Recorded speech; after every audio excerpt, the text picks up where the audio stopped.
Moshe, our cousin Esther Sponganuth, has agreed to share her thoughts and recollections with us. So please give her your attention. Thank you.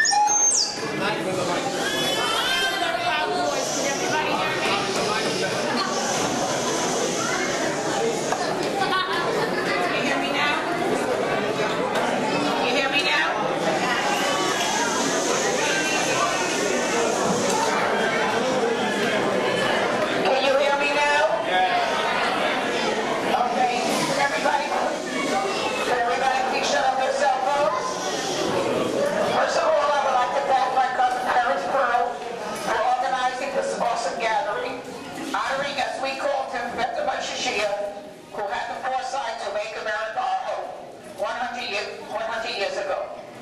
I will share some stories about the giants of a man, some lessons that we've learned, that I've learned from him, his Sarah Rivka, and some of my cousins. And I will conclude with a very, very brief Gematria. My children created the Perl chat. They named it the Perl chat because my parents were first cousins. My mother's maiden name was Itzkowitz. However, my grandmother, Malka Itzkowitz's maiden name was Perl. She was a sister to my grandfather, Tzvi Perl. My entire family and myself have a tremendous hakaras hatov to my Beta Moshe Shia and my Mina Sarah Rivka, as we called her. My first recollection of Moshe Shia was that he was very, very tall. To me, it seemed as if he lit up the sky. He was very overpowering. In 1937, my father lost his job in Hungary. Moshe Shia sent him the necessary papers, and he came to the United States. In those years, you had to put up a bond for each person that you brought to this country. My father, Yecheskel Shraga, boarded the SS Manhattan on May 7, 1937, 85 years from yesterday. My father had to work for 2 years to make enough money to bring out my mother and my 5 elder siblings. Moshe Shia also wanted to bring out their other brother, Shimon Yitzchak, the Rebbe in the Kisvarda. However, he did not want to come to the straight land, and he and his entire family perished in Auschwitz. If not for my Beta Moshe Shia, I would not be standing here today. As the ship that my mother and siblings traveled on in 1939, when they left Nazi-occupied Europe, was the last ship. After that, the border was closed. The earliest memory I have of their apartment on East 4th Street is a story that I'm sure you've heard many times of Alta and the chocolate cake. We visited that apartment almost every Shabbos. We lived at 65 Avenue D, which was between East 5th and East 6th Street, which was very close to East 4th Street. We came up to the apartment, and Alta was looking for the delicious chocolate cake that Mima Sarah Rivka baked every week. Alta loved the cake and mashed a lot of it, so that by the time Shabbos came around, most of the cake was gone. That week, Sarah Rivka decided to hide the cake. She put the cake on a chair, she pushed the chair under the kitchen table, pushed the table against the wall. Alta was looking high and low for the cake, but couldn't find it. Finally, my aunt showed her where it was, and we all were able to have a piece of the delicious chocolate cake. Moshe Shia was only 5 years older than my father, but he was very much like a father to him. My father did not make him food without asking his brother for advice. For those of you who don't know, my father was a fundraiser for Yeshiva Chasam Sofer. He often traveled out of town to raise funds for the yeshiva. Before he left town, he always went to say goodbye to his brother Moshe Shia. And when he returned after coming into our home, he went to see his brother. I don't remember the exact year, but my father decided to take driving lessons. He was going to buy a car so that when he traveled to Philadelphia or New Jersey or anywhere close by, he would not have to hire a driver, which he always did. I remember being very excited. After all, the only people in the Lower East Side who had cars were rich people. My father used to take me along when he took his driving lessons. The day finally came when my father's driving license came in the mail. My father went to Moshe Shia to give him the good news. When my father came back to to him in Yiddish, "Die Geist to kaufen a car? Are you going to buy a car?" He said, "No, Esther, I'm not going to buy a car." Moshe Shia says it's very dangerous to have a car. So we continued riding the trains and buses. In the Lower East Side, the way my mother and Kisvarda did, my mother put many different delicacies and hamantashen on a china plate. She covered it with a napkin. I went the 3 blocks to Moshe Shia's house. She took my mother's cakes off her plate and replaced it with her cakes. Of course, she invited me in with a beautiful smile to taste one of her hamantashen. I don't know what you all do with your children on Hungary. My grandchildren go to an escape room. Before COVID, many went to Great Adventures. Last year, my children and grandchildren took me to the new mall in New Jersey, where we played miniature golf. When we moved to Williamsburg in 1952, you know what the highlight of Hungary was for my family? We went to visit Sarah Rivka and Moshe Shia in their factory. They were busy working. Excuse me. I remember one Hungary when I was about 16 or 17. We came to the factory to visit. My aunt gave me a few rolls of fabric. My sisters and I knew how to sew. Usually when you buy fabric, it comes on a roll of about 45 inches wide or 60 inches wide. And Sarah Rivka gave me a huge amount of fabric in a few bags, but they were only 12 inches wide. I said, "Mima, how am I going to make dresses out of this?" She said, "Esther, you know how to sew. If the material is striped, just, sew it so that the seams wouldn't show, and then sew lace on it." So I made 2 dresses for my younger sisters. They were fancier than I was, so I put lace on their seams, but I didn't put up my seams.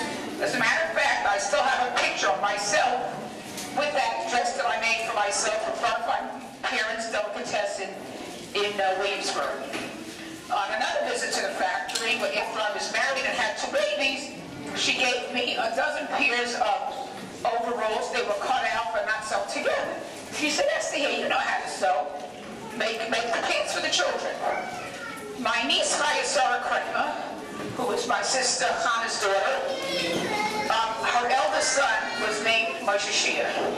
It says Kisvarda, just as Moshe Shia was an Oscar in his community, so was my great nephew an Oscar in his community. I once asked my father, "How come we always have to visit Moshe Shia and Sarah Rivka? How come they don't come to us?" And his response was, "Is mijn ältere broeder met daarvan geben kunnen. Daarvan gaan we zijn. He is my older brother. We have to give him cover." I don't remember how many years ago, but Sarah Rivka hadn't seen her sisters who lived in Israel for about 31 years. And she took a trip to Israel. Of course, when she came home, we had to go visit her. And we walked into the apartment, and Moshe Shia had made a huge sign that said, "Welcome home, my beloved wife." When they moved to Crown Heights, after I was married, my 2 younger sisters remember that they used to visit them every Sunday whenever my father was home. My sister Rivka remembers when they came in and sat down, the first thing that Moshe Shia said to her, "Rivka, so do you know yet how many drops of water are in the Hudson River?" Now my sister Rachel, he sat her down and gave her a hair of her finish. When I was in high school in the winter, my classmates always went ice skating in Central Park. The entrance fee to the Central Park ice skating rink was a dime. I wanted to go, but I couldn't go because we had to go visit Moshe Shia and Sarah Rivka. And I can tell you, all young people, as I stand here today as a senior citizen, I treasure those moments. When Deborah Klein was Nectar, I remember going to Levaya, and I walked in Williamsburg, and I went over to Yiti, and Yiti said me, Esther, I feel as if my right arm was cut off. After the funeral, I went outside and I wanted to give her a hug. She said, Esther, my mother told me that out of Levi, you're not supposed to hug and kiss. Wrong lesson I learned from her. A few months before Sarah Rivka was nifter, my mother called me up and said, Esther, Mima's very sick. You have to go visit her in the hospital. So I went to visit her. It was a legal holiday, and my husband had a day off from work, and I left him home to watch the 4 children. The minute when I walked into the hospital, she says, Esther, you didn't drive to the hospital, did you? I said, no, Mima, I took the train. Then she told me, you know, I had a cousin, Max Isaacs, and he never ever drove on the highway on legal holidays. And since that time, I have attempted not to drive on the highways on legal holidays. My oldest sister, Shia, she should live me well, lived around the corner from us in Williamsburg. And all my sisters, like you can even we sewed a lot and we knitted a lot. And I was in the middle of knitting something for my niece. It was a Moshe Shabbos, and I went around the corner to my sister. I had a problem with my knitting. And I knocked on the door. And who should answer the door but Gitty Lieberman? I said, Gitty, what are you doing here? She says, well, your sister and I have an arrangement. We can't afford a babysitter. So we take turns watching each other's children when they're alone, let's say Shabbos. And there are 2 more things.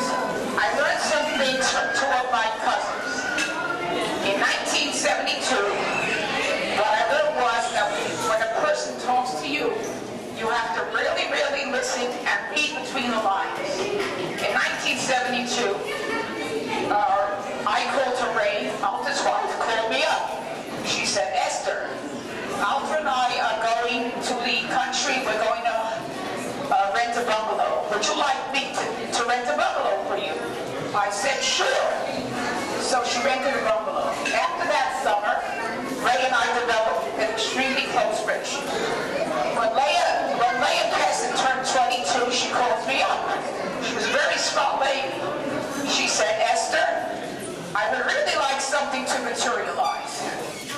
And then I hung up the phone.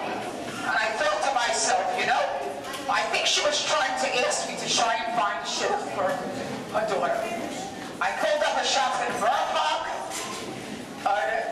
and now I think they're almost celebrating the 51st anniversary now. Awesome. I don't remember how many years ago, but after I got married again, I was living in Florida, and Jenny called me up. She said, Esther, my youngest daughter is getting married. I would like you to come to the wedding. So, something the way she said it, because most of the time in the 12 years since I've been in Florida, I don't apply for weddings.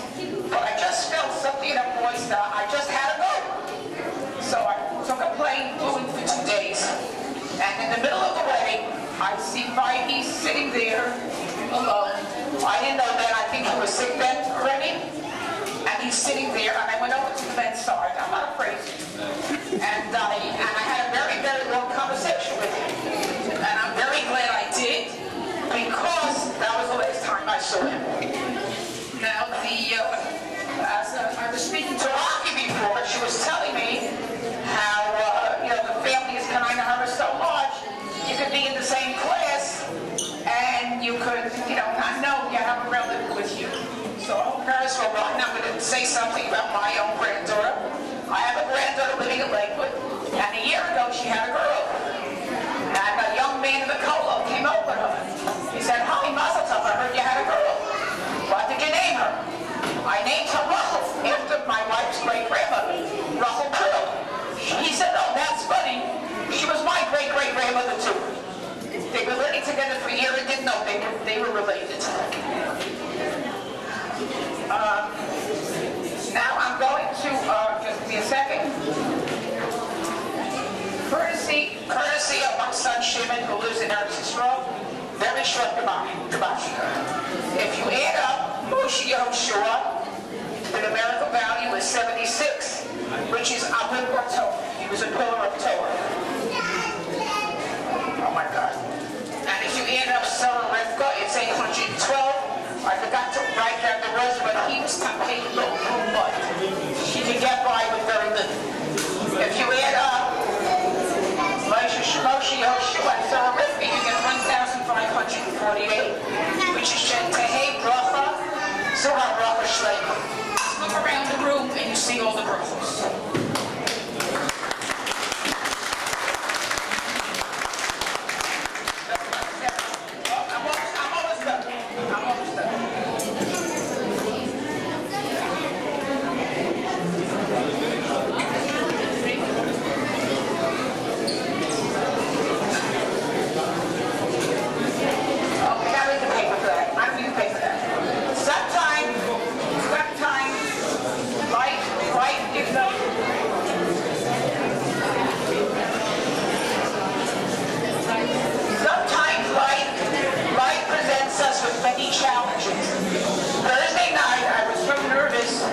About coming here and speaking before this large audience. And I was very tempted to think to myself, my father came in 1937.